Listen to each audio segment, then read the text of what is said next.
Hey Foxy listeners, this time last year, we dropped an episode on Valentine's Day that we think is still very relevant and important for those of us who are negotiating non-traditional relationships. So we thought we'd run it again. If you are new to the show, enjoy. If you're a long-time listener, stick with it.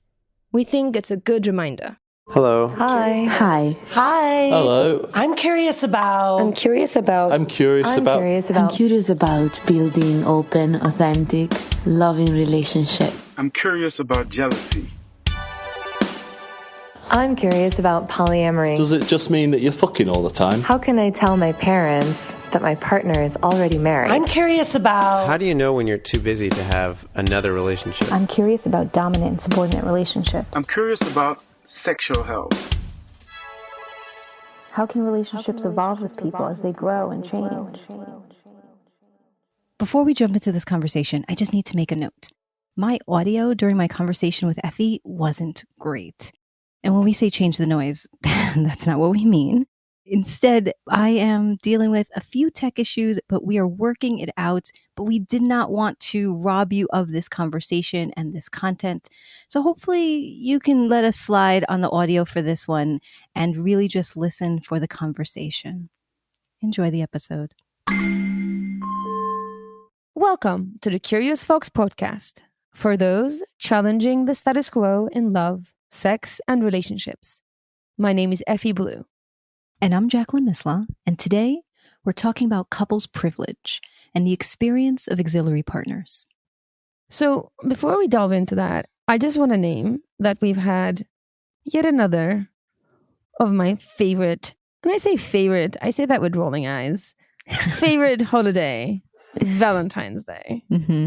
You love you some Valentine's Day. I have so many problems with Valentine's Day. It's almost cliche how much I dislike this holiday.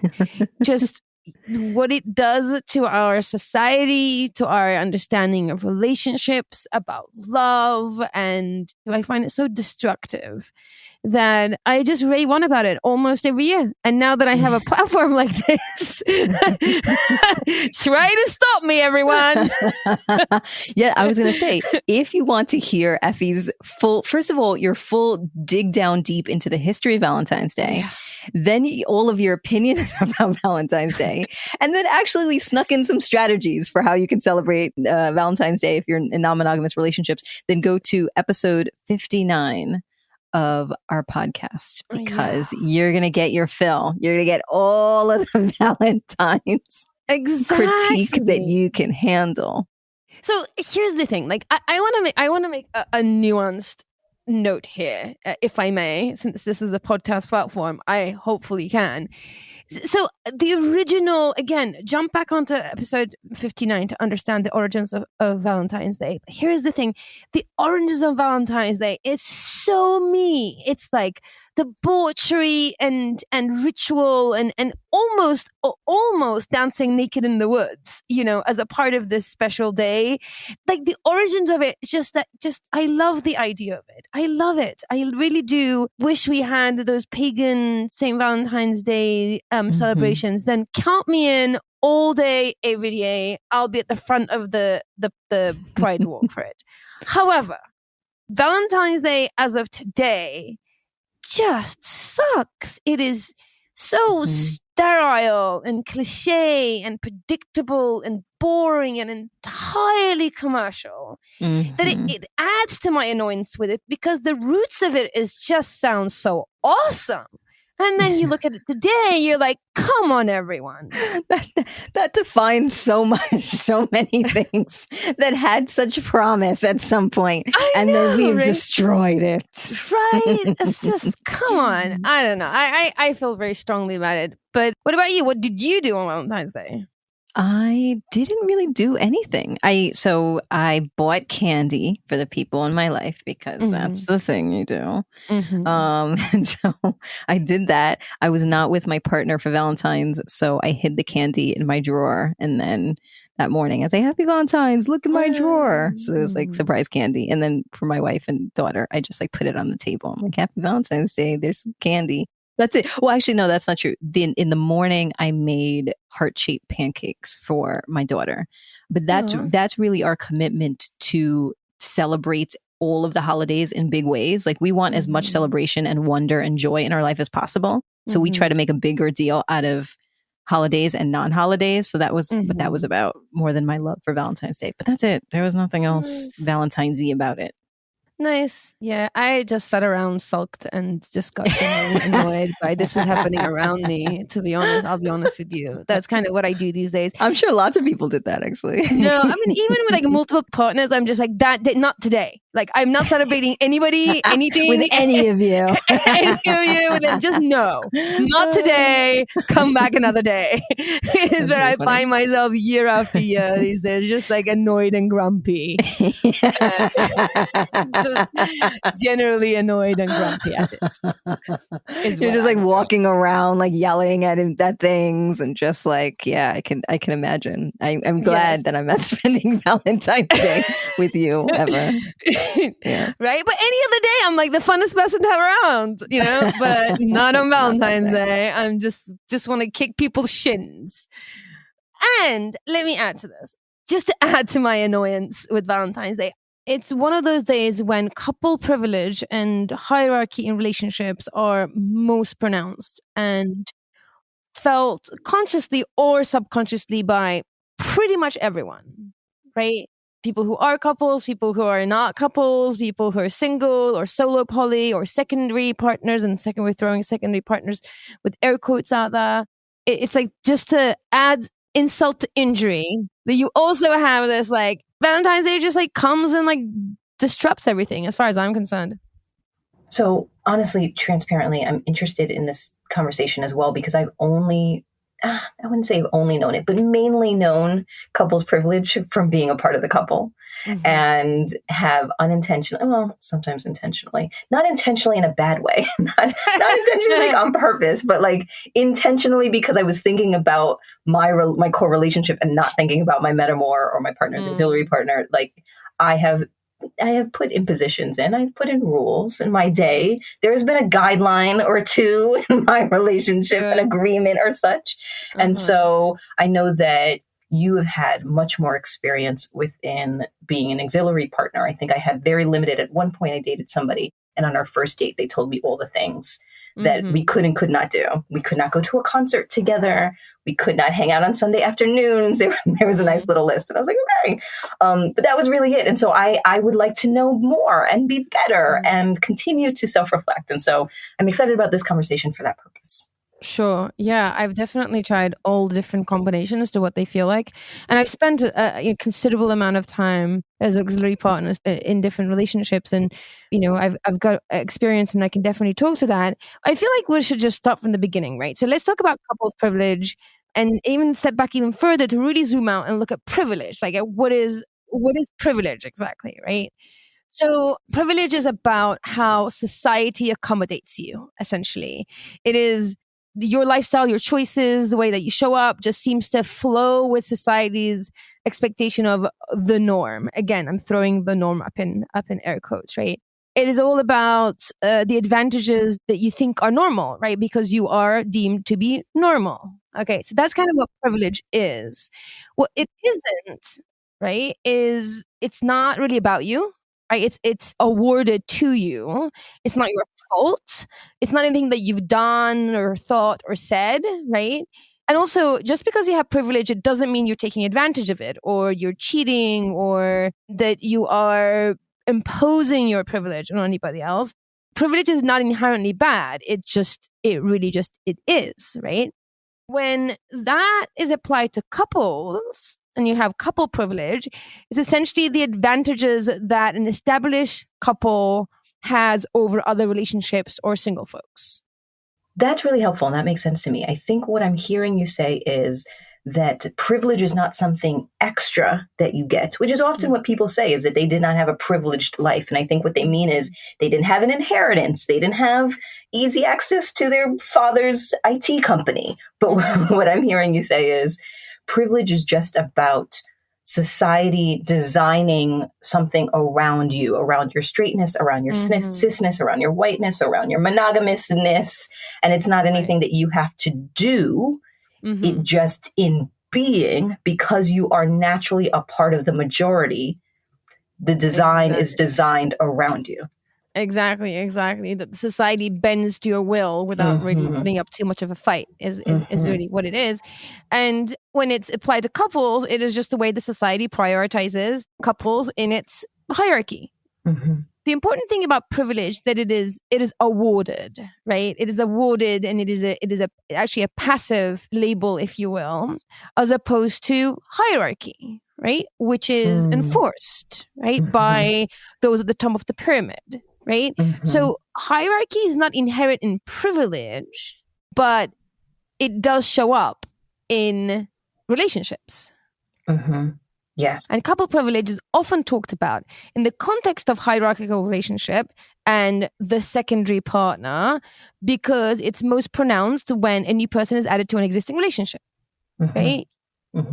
The struggle can begin when the couple privilege and the advantages of couple privilege are used to hold power after other partners, right? And that's when hierarchy and couple privilege kind of have different experiences. And honestly, that's the majority of the time, frankly, when we're talking about non-monogamy. Many times we're talking about the couple opening up, the experience of the couple opening up, the jealousy that happens within that couple, and all those other pieces, even talking about the metamor as the other person who is a part of it and not necessarily. So it makes sense in what you're describing. And actually, I think what I'm hearing too is the distinction. So for example, within my situation, within my relationships, my privilege with my wife is that we have healthcare, for example, right? That is just given to us by the law as a result of us being married. My partner and I don't have that privilege because that is not what society has designed around us.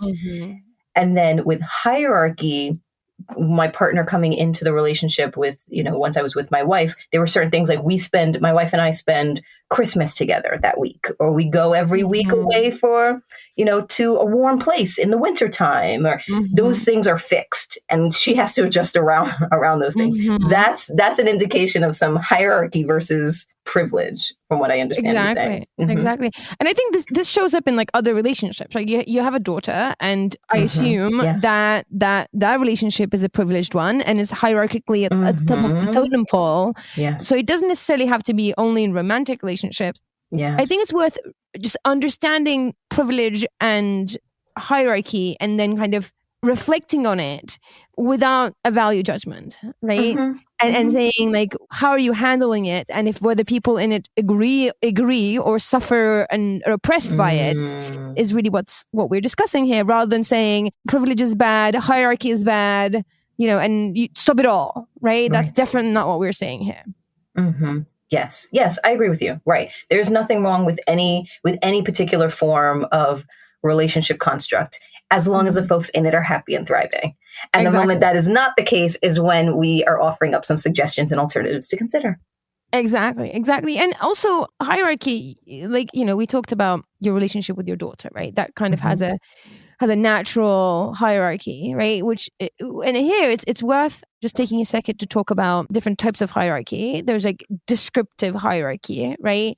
And descriptive hierarchy are relationships naturally have a level of closeness in different categories, right? So you could be more emotionally connected with a partner. You could be co-parenting with a partner. There's a sort of inherent hierarchy that is kind of natural. So in my case, that sounds like that would mean my wife and I own a home together. And that existed before my partnership, my other partnership. And so as a result of that, there are financial ties, there are asset ties, there are lots of commitments that are natural in that dynamic as a result of that I imagine have some imposition unknowingly or knowingly for my partner. Exactly. I think you also hit the nail on the head, right? Descriptive hierarchies are often built around commitments and not necessarily rules. I think that is the important piece. So you have because you have shared finances with your wife, you have certain commitments which are going to be prioritized over something else, right? Again, same with co-parenting. Like that relationship is just going to trump others because of your commitment, Yeah, I mean that's really real for me. Finances. We did a show on money, and finances is something that I continue to think about and struggle with. But that is something that comes up continually in our relationships because I cohabitate in two different places, and so I share expenses in two different places. But the majority of my income goes to my primary household, if you will, my house that I own with my wife. And that's also where my daughter lives. So there's lots of expenses to be had just because of her. And so there is not an equal proportion, if you will, of money being spent. Exactly. Lots of snacks. We're going to get a puppy soon. And so there's going to be lots of money there as well. I am so excited about your puppy. And yes, puppies are expensive. So there's a lot of money that goes there. And then that's part of why I work so much is because I recognize in my own mind, no one said this to me, in my mind, I'm like, my day job has to afford this household. And so I need to work extra to be able to afford that household. And so there's a conversation that I've had in my head that has resulted then in different structures, different me working more, different commitments, and it creates tension on both ends. So just naming the existence of what this looks like in real life, it is messy and complicated, and sometimes yucky feeling. Yeah, no, exactly. And I think this is, I feel like when you are in a non-monogamous relationship, we talk a lot about this idea of like a dimly lit room, right? You go from a dimly lit room to a stadium-sized spotlights on a relationship where there's just more of everything, more need for communication, more complication, more negotiation, more conflict, as well as more love, more connection, more fun, more adventure. Obviously, and that more is like across the board from both ends of the spectrum, fun and games all the way to doom and gloom. Yes. And so let me take a second because I'm talking about it from my end as being part of a couple, but from the perspective of my partner, it is disappointing that we can't get married. It is disappointing that there is not extra funding available for us to do certain things because my money is tied up in other places. Like there are things that because of the way it is inherent in the structure of my marriage that is a forced imposition on my relationship with her that then means that she has to live with that and adjust to it and become okay with it if she wants to stay in partnership. And that's really, I have sat in the pain of that and I understand how challenging that is. Yeah, absolutely. Yeah. We talked a lot about descriptive hierarchy. There's also prescriptive hierarchy, right? That structure, prescriptive hierarchical structure, is often governed by rules and often rules of the couple over the other people, right? So it's like it's dictated upon. And also prescriptive hierarchies is where we start to use language of primary and secondary relationship to mark the difference in between relationships. And that's when you're kind of dictating the structure of all of the dynamics, right? You kind of, instead of thinking as a constellation, you're putting it as a list. Yes.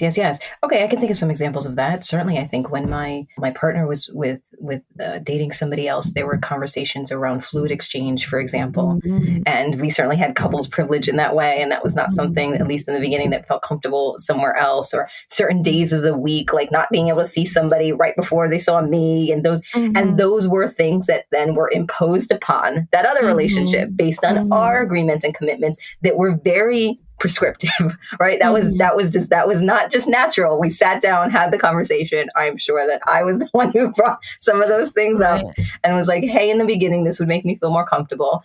And then that was a conversation that she had to have with the person that she was seeing, and they had to adjust to that. So, yeah.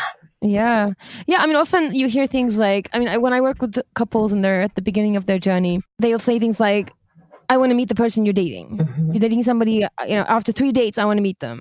And then the conversation very much gets focused on should they meet, how they meet, and all that kind of stuff. And at some point, I find myself almost unanimously across the board stop and realize, like, you do have to ask the other person. You do have to ask if they want to meet you. And, before you go down deep into, like, what is it going to look like? How are you going to feel? Should you? When should you? Like, what should you talk about? Before you do any of that, you need to ask the other person, like, do you want to meet my primary partner, my other partner, my nesting partner, whatever the conversation is, right? Yeah. So this is one of those, like, couple privilege, being blind to the other person being a the other person being a fully flesh and blood person and not an extra in your show, to kind of think, okay, we need to ask that person how they want to handle this, right? Yes.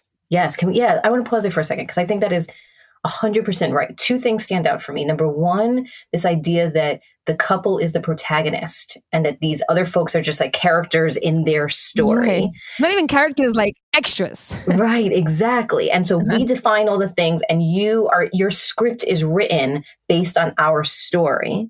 Yeah. And that lens then does not, to your point, see them as a full human being. Right.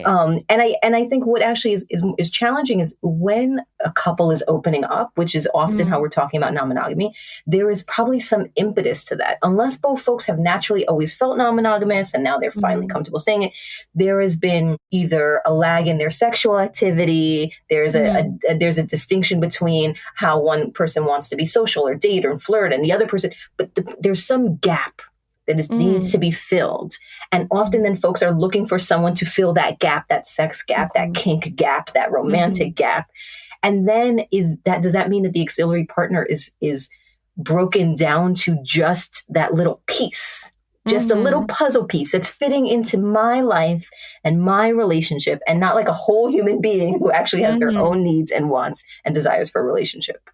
Exactly. The people are not need fulfillment machines, right? And sometimes when people are opening up, they get so focused on their experience. They don't, like you said, they don't think of the other person as a person with their own life, but see like, oh, there is this need within our relationship, and we're going to use this person to fulfill it.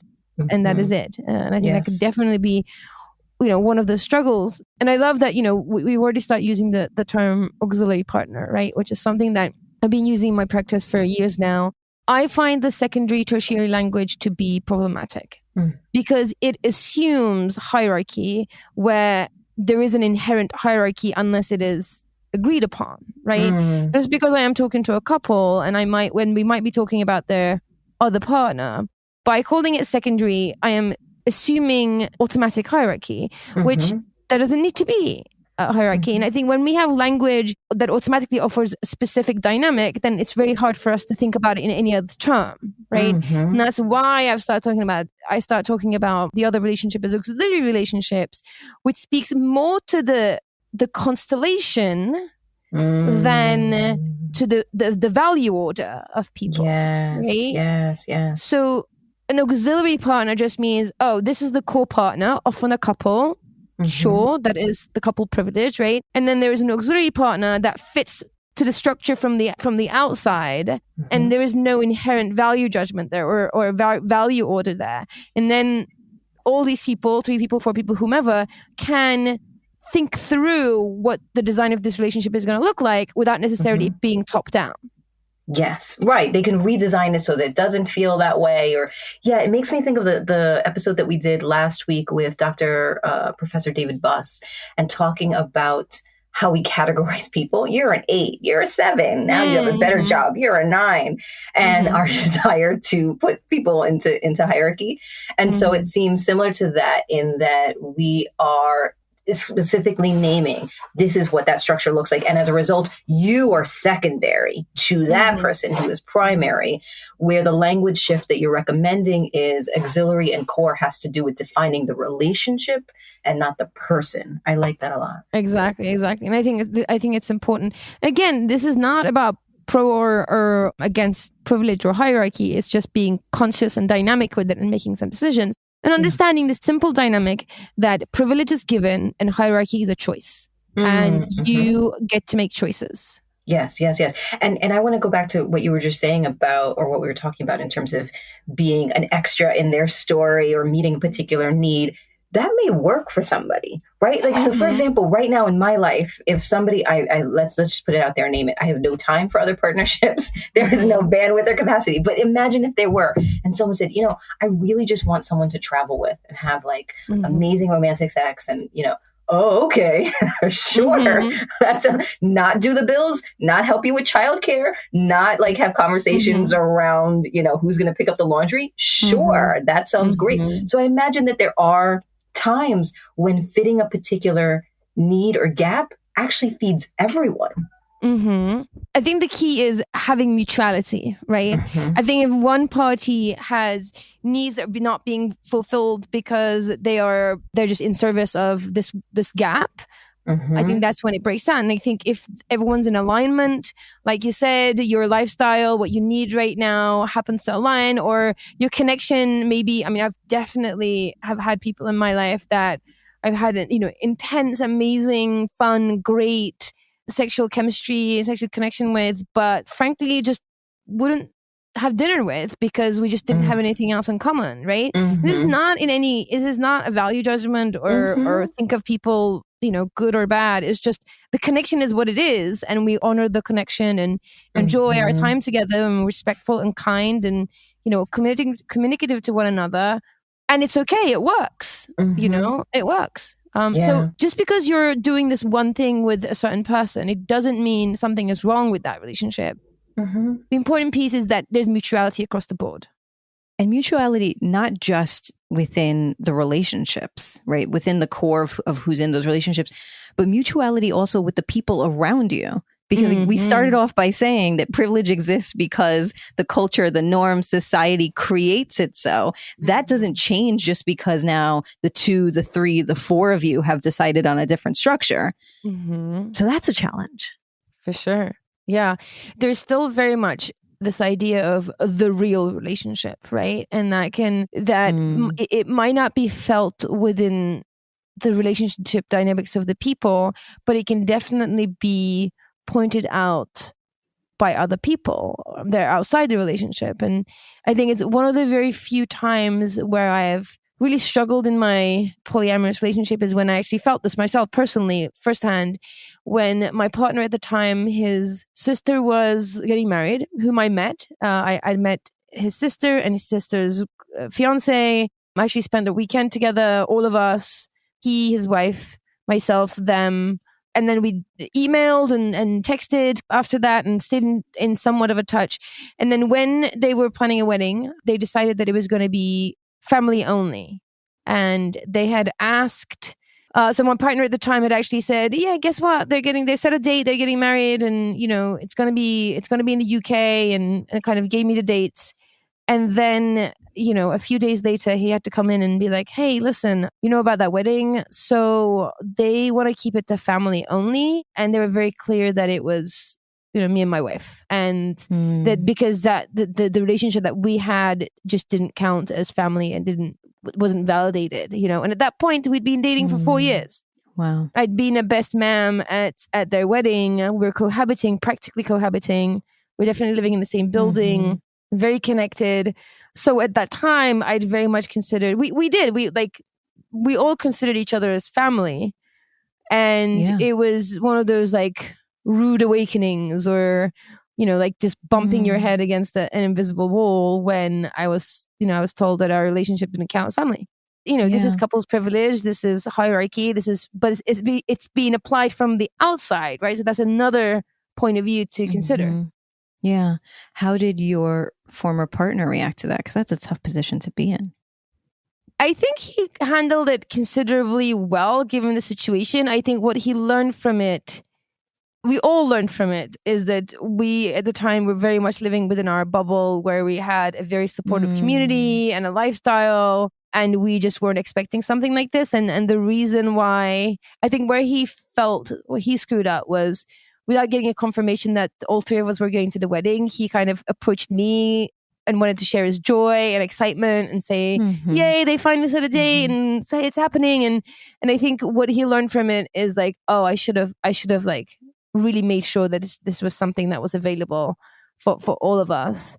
And I think he would have approached it differently if he knew that I wasn't going to be invited. I think we defaulted to, of course, the 3 of us are going, because at that point, that's how our relationship was structured. He felt bad that he didn't do his due diligence. But then, again, we were living in a situation where our relationship choices were very much supported and endorsed. And I personally had never come across this idea that our relationship wasn't real enough until that point. And then I had that experience. And at the time it sucked. And then I'm lucky that relationships are also my work, and then I kind of over time, I processed it and turned it into insight and a place for empathy and to be able to talk about, hey, by the way, like couple privilege and hierarchy happens from the outside. It doesn't always happen from the inside, right? So it allowed me to speak to that. Yeah. So let's dig into that then. That idea of, you're right, that the hierarchy and the decisions that are made within relationships of all parties in the relationship impact certainly not only the construct of that, but how people feel in that. So if you are now listening to this and saying, oh man, I think unconsciously I really have been imposing some things, I need to do some things differently. Or if you are a partner of someone who is married or who is in a core partnership or marrying, engaged with a couple and dating a couple, you may now be hearing this and say, yes, this doesn't feel good. There are things we need to talk about. So can we dig into that a little bit? What are the conversations that need to be had? What are some of the things that can be considered? For sure. Yeah. I think, we talked about this earlier. I think the most important piece is to realize that auxiliary partners are people, not just, extras in your story. And then they need to be considered just like anybody else. And I think that's really important. Yeah.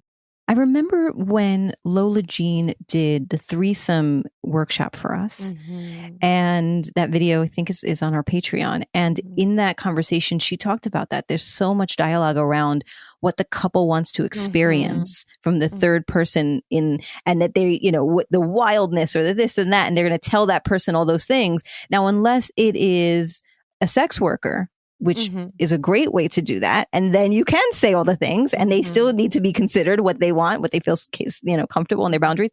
But there was no dialogue in the outside world about what that third person wants out of the threesome. And Lola Jean kept emphasizing it. Actually, this is a co-creation between the three of you and what you all want to experience together. So I see it in so many different places. That's why it's called couple privilege, right? Because it's pervasive. Yeah. That's the whole point. I think the other piece that can be done is to really define and calibrate the availability with all parties, right? What does that mean? To really define the relationship and what is available in that relationship, and for people to say, oh, okay, like I can subscribe to that and it's going to work for me, right? And, earlier you were saying, I'm only available for travel and occasional texting, right? Great. You're defining something and you're naming something. Yes. Yeah. Even as you're saying that, it's making me think beyond certainly availability in days and hours, but availability emotionally as well. I remember when my partner started to date somebody else, as a result of our structure, we're with each other every other week. And so she had a full week to be able to spend with somebody else, but wanted some time on her own, really did prioritize our relationship emotionally. And the person that she was seeing, I think, wanted more emotional connection than she was willing to give. And so time wasn't the barrier. She just did not have the emotional availability that the other person wanted from that relationship. Yeah, I mean, bandwidth is a thing, right? Like bandwidth is all the things. It's time, energy, emotional focus, a bunch of things, right? And what is available is what is available. And by the way, lack of availability is not a bad thing, right? The idea is not to be fully available at all times to all people. Like we do need boundaries, and this is why the idea of defining and calibrating availability, rather than saying be available all the time, right? That's not the point. Lack of availability is not a bad thing. And some people are looking for less availability, right? So in your case with your partner, she might have actually pursued this relationship if it was like light and, part-time and like didn't really, was with somebody who also wasn't looking for anything deep, was looking for these like fun, casual, but very and safe-ish hookups, right? Maybe that relationship could have gone somewhere. So somebody who's looking for less availability would have been ideal in that situation, right? Yes.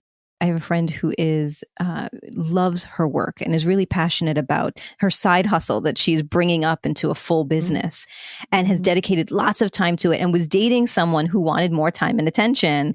And she realized, like, I know I want to actually give it to my work. I don't want to give it to you. And so we were talking about it and I was saying non-monogamy is something that she could consider. Not that she necessarily would be practicing it on her end by dating multiple people, because she certainly doesn't have the bandwidth, but looking for folks who may be engaged in other relationship, that they're not looking for more time or emotional connection from more than what she has available. Exactly. I think, I've shared my experience of being an auxiliary partner and what that looks for me in a conversation that you and I had, which is now going on Patreon. So if you want to sort of understand sort of anecdotally what it's like to be an auxiliary partner and why I would choose that, you can definitely jump onto Patreon and listen to that. The short version of that is similar. Like I did not at the time wanted to be the solely responsible for a relationship.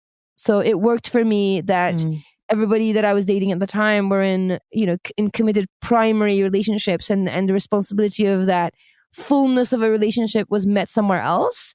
It really worked for me at the time, right? I felt like I didn't want that responsibility. And you had the fun bits. Exactly, that I was on vacation relationships all the time, which is great. I think the most important thing here is that you need to be clear, honest, and don't overpromise. I think that is the key, right? The idea is not that you need to be available fully to everybody at all times, but you need to be clear about your availability, time, energy, attention, libido, whatever tracks are important to you, is to be clear, be honest with the other person, and realize, just because you don't have full availability, it doesn't mean that they're going to run away, right? Sometimes people aren't clear about their availability because they feel like it's going to put the other person off. You're actually better off stating it earlier in the process so they can make informed decisions, right? And you do want to align on this with somebody, rather than, you don't want to be with somebody who thinks that there's more available than there is, right? It's going to cause trouble down the line. And just don't overpromise, right? You're better off building a relationship one brick at a time than saying, this is where we're going to get to, or this is what's available, right? Your cap because you have other agreements, but don't overpromise. Like, just be clear, be honest, and take it one brick at a time. On all ends. If you're the auxiliary partner, getting really clear on what it is that you want and having that conversation is really important. And I even add to that, allowing for evolution of those things, but communicating those evolutions. And so again, there's so many people that I've seen who enter into non-monogamous dating relationships, and they're saying, well, I'm just dating around, so it's fine. Like, you can be with date other people. I'm dating other people. And then there's an emotional connection. And now I want more than actually I first said. I wanted it to be light, but now I don't want it to light. I want it to be more serious. But that person was very clear with me. They were only available to light. And I've observed that, honestly, the one of the women that my partner dated, that was happening. And I could see that struggle of her wanting more and more from the relationship. And my partner just became more and more distant, which then it was a cycle that then she want more and more attention and time and connection. So naming the evolution of that, because when my partner named it with her, she was saying, no, I'm still light. It's fun. It's great. But clearly that wasn't the case, right? Like, her behavior was indicating that she wanted more. So how can everybody be really clear, know that it'll evolve, and make sure to talk about what it is that you need? Yes. I think also going back to the thing that we say all the time, which is to know thyself, right? So if you know that you're monogamous and you're dating around, but you just happen to be dating somebody who's polyamorous or in an open relationship or non-monogamous, you need to check in with yourself and say, can I continue to date, right? Sometimes people are non-monogamous because they don't have the capacity, and this is not a value judgment, just they don't want to use the bandwidth to have multiple relationships, or they feel like they can't nurture more than one connection, that they are truly monogamous, right? So if you're somebody who's truly monogamous and you're dating around and you happen to connect with somebody who's polyamorous, you should know that about yourself, that you might not continue to date and find a relationship going forward, that you might get stuck in this connection where there is not the availability that you're looking for, right? If it's okay for you to continue to date, continue to make new connection, continue to nurture these relationships and, keep thriving in the rest of your life, great. If you find yourself in a relationship with somebody and you aren't able to meet the needs that are not met in that relationship elsewhere and it's causing you pain and suffering, it's probably not the right structure for you. Yeah. I love what you just said around having those things met elsewhere. People don't need to be in multiple relationships to have their needs met, right? Friendship is such an important relationship. We did that. We did a whole episode on friendship. Yes. That counts too. Having rich friendships, having a career or a passion that you love and involved with, loving to spend time with yourself. There's so many ways in which we can feed ourselves outside of romantic partnership or sexual relationships. And so if your bucket is full, yes, that's great. And if there's some gaps that you're looking for, again, just name it. That's all we're saying. Just know it, just name it. Exactly. So another way to design around privilege and hierarchy is to consciously decide how you want to treat everyone involved in the relationship and remain in integrity of those decisions, regardless of how the core relationship is going, right? Yeah. So talk me through that some more. A good example would be this idea of like which relationship is going to get saved/fixed, right? So often in situations where maybe there's a couple and one of the couple is dating somebody else, or they have an auxiliary partner, and the core relationship struggles for whatever reason. And in an effort to save it, the auxiliary relationships get cut, right? There's too much pressure from the people are feeling insecure because of that. And then, so there's a decision always made. The default decision is always to save the core relationship, the couple relationship, even at the expense of auxiliary relationships that might actually be doing well. Yes, I'm guilty of that. After I found out about my wife's emotional infidelity, there was absolutely a period of request to say, please do not see that person. Please limit your time. And then over time, once a month, once every 2 weeks, once a week, like it started to, but that ask was completely focused on me, my needs, and our relationship, and had zero thought about what my metamor was feeling and experiencing, which now I would do differently. That was kind of, baby Polly Jackie. Look at you now doing a podcast on polyamory. I know, it's true. Yeah. That's so but funny. That idea of you need to stop seeing that other person, or you need to see them less. That person is a person. And I've even heard more than that. I've talked to folks who feel like when the core relationship is struggling, the auxiliary partner should observe that and back away to allow the core relationship to be healed. And when that doesn't happen, there's not only a frustration with the partner, but often there's a frustration with the auxiliary partner saying they don't respect us enough to not be involved and to back off. And that framing is very much they're a character in our story, as opposed to thinking about what the experience for them is. Yeah, absolutely. Something came up the other day in a session that it was insightful for everyone. Non-monogamy is not necessarily the opposite of monogamy, right? They're actually kind of very different structures. There aren't the exact opposite of one another, even though the language kind of stipulates that it does. Non-monogamy is a different way of thinking, being, acting, perceiving relationships and dynamics and values and feelings. So it's not just a matter of, over here in monogamy, we don't fuck other people. Hi guys, over here in non-monogamy, we fuck other people, right? It's just not that simple, right? So I think it's important to realize, like, if you are swimming in the non-monogamous waters, you're in a different environment. You need to examine pretty much everything. You need to examine your relationship with time, about attention, about safety and security. It's really helpful to examine, for example, whether you're community-minded or not, right? It really is helpful if you're a community-minded person. That is going to help you, when you're swimming in the non-monogamous waters, than if you're somebody who's more of a personal thinker, right? If you sort of put the person or the unit first versus, have this idea of a community. It's one of the reasons why we say to people, when you're opening up your relationship, community matters. Not only because you want the support of the community, and not only because you want to be with like-minded people and learn from them, but also to cultivate a community mindset, and realize that Mm-hmm. if you're monogamous and if you're dating, if there's two of you and then you're dating some other people, and at some point what you have here is a micro community that you're managing. Mm-hmm.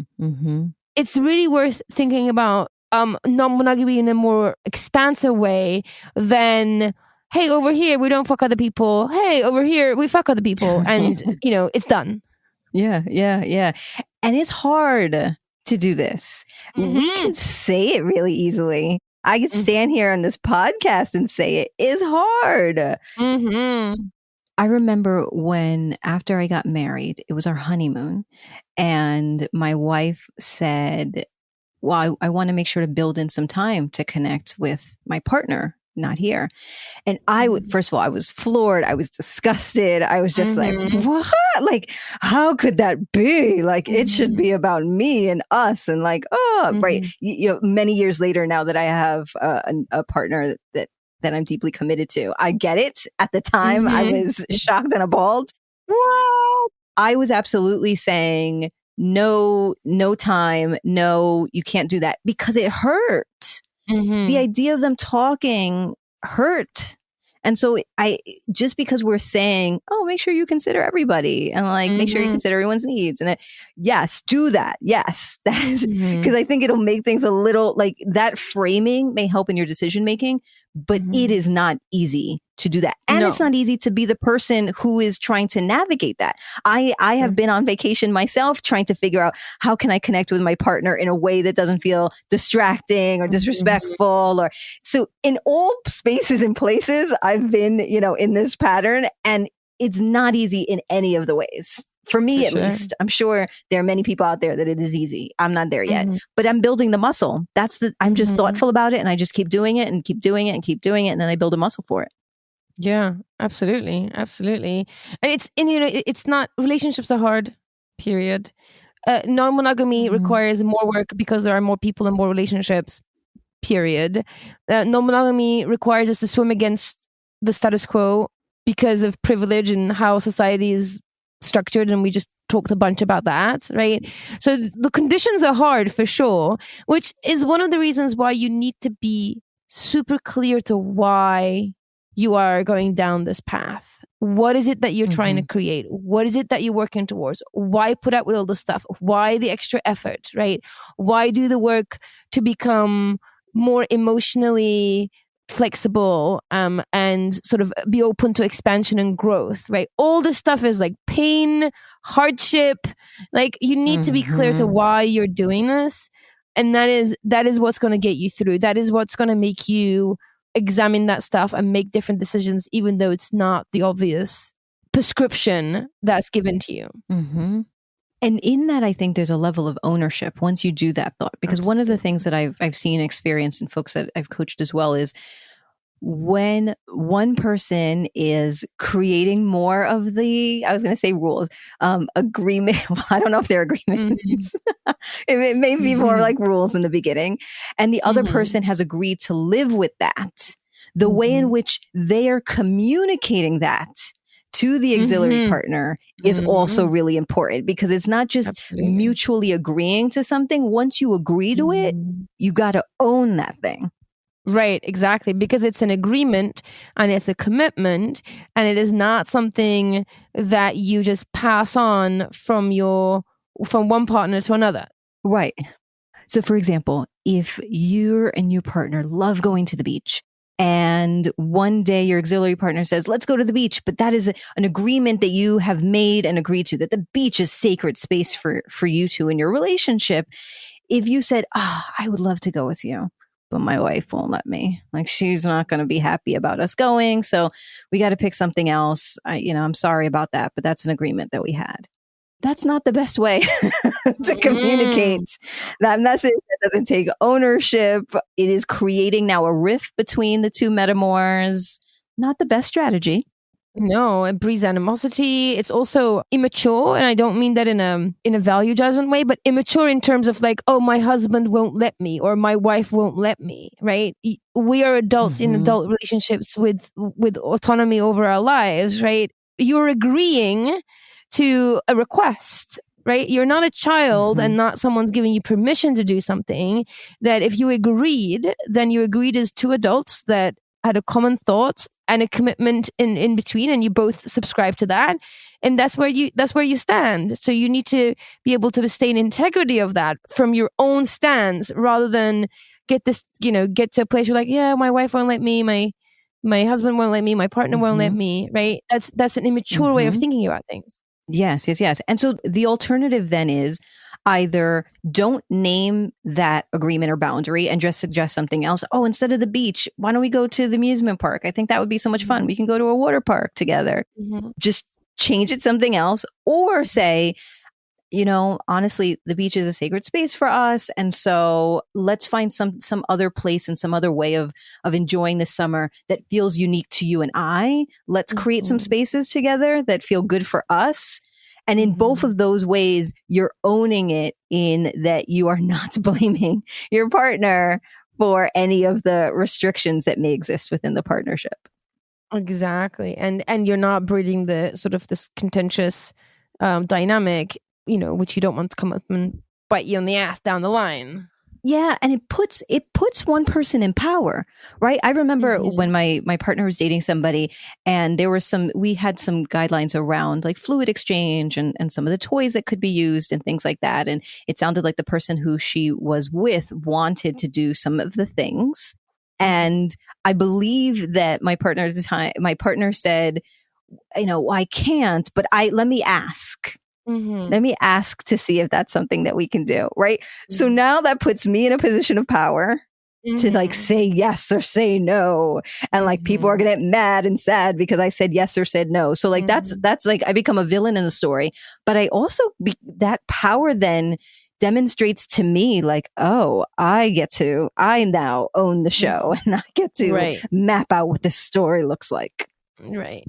I think this sort of kicks back to this idea of a descriptive hierarchy and a prescriptive hierarchy. I think really understanding those and looking at it from a place of commitment and agreement rather than dictatorship and rules, right? That's kind of where we come back to and realize, okay, here's what I've committed to, and here's how I uphold my commitments and stay in integrity is a way to think about it, rather than saying, well, here are the rules, so we have to. I'm only allowed to do this, and we have to do that, and not the other. Another way that people kind of yield that power of hierarchy and privilege is when they think about meeting the auxiliary partner. If that's the case, you need to think about a few things. One, it's not really just up to you. So I hear, just from a coaching point of view, I hear a lot of conversations around whether one of the core partners should meet the auxiliary partner, what should it look like, when, what they want out of it. At no point they actually kind of stop to say, I wonder if they want to meet me. Right? Or do they want to meet me at all? Right? And the other piece is, what are your intentions when you want to meet this person? For example, are you meeting this person because you are genuinely curious and looking for a connection, and you want to get to know this person and kind of allow you to have more space and tolerance for that relationship? Is that why you're meeting them? Or are you meeting them because you want to mark your territory and check them out and exert control and kind of get territorial? And from the outside, it can look like, smiles and everyone being cordial from the outside. But I think it's really important to be really clear about your intention of going there. I think that is really important, that it's not some sort of a veiled power play. Yeah. So at the end of the day, we continue to find ourselves back to where we always find ourselves, which is, first, you need to know yourself. Know thyself. Know thyself. Right. Know what it is that you want anywhere that you are in that constellation of that relationship. Know what it is that you want. Communicate that thing in the beginning, up front, as it's evolving. Be respectful of everyone and recognize that you are not the protagonist in the story, that everyone actually is a main character. And then own the decisions. Own the decisions that have been made. Don't put that on somebody else. Don't blame it on the relationship. If it is really mutually agreed upon, then own that and have those conversations also with integrity. Ultimately, you can't choose your privilege, but you can choose how you treat people. So be kind and considerate, people. If you want to share your story or question about couples privilege, hierarchy, or auxiliary relationships, then come to the Facebook group. That is the place where we're going to have conversations after the podcast about how we feel about it, what this looks like in real life, what folks can do. So check out the Facebook group at We Are Curious Foxes. You can also use at We Are Curious Foxes to find us on Instagram and on Patreon. Make sure to follow us and like us there, as well as right here, wherever you're listening to us in this moment, that app. Press follow, press like, press share, leave a rating, any of the things that can allow us to continue to share our message and expand out all of the storytelling that we do. We're really appreciative. And the last way that we can hear from you directly is via email. You can send us an email or a voice message at listening@wearecuriousfoxes.com. This episode is produced and edited by Nina Pollock, who we feel privileged to be in a relationship with.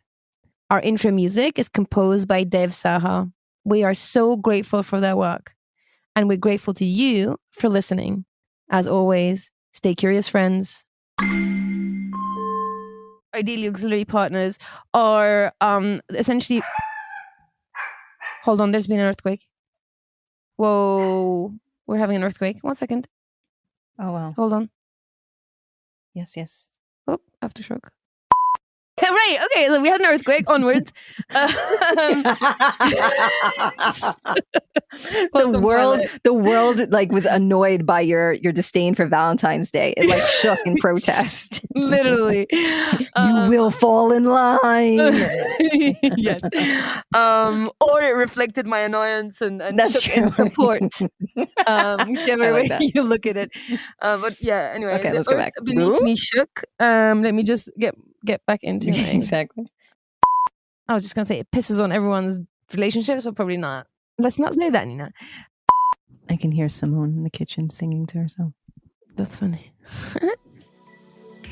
Curious Fox Podcast is not and will never be the final word on any topic. We solely aim to encourage curiosity and provide a space for exploration through connection and story. We encourage you to listen with an open and curious mind, and we'll look forward to your feedback. Stay curious, friends. Stay curious. Stay curious. Stay curious. Stay curious. Stay curious. Stay curious.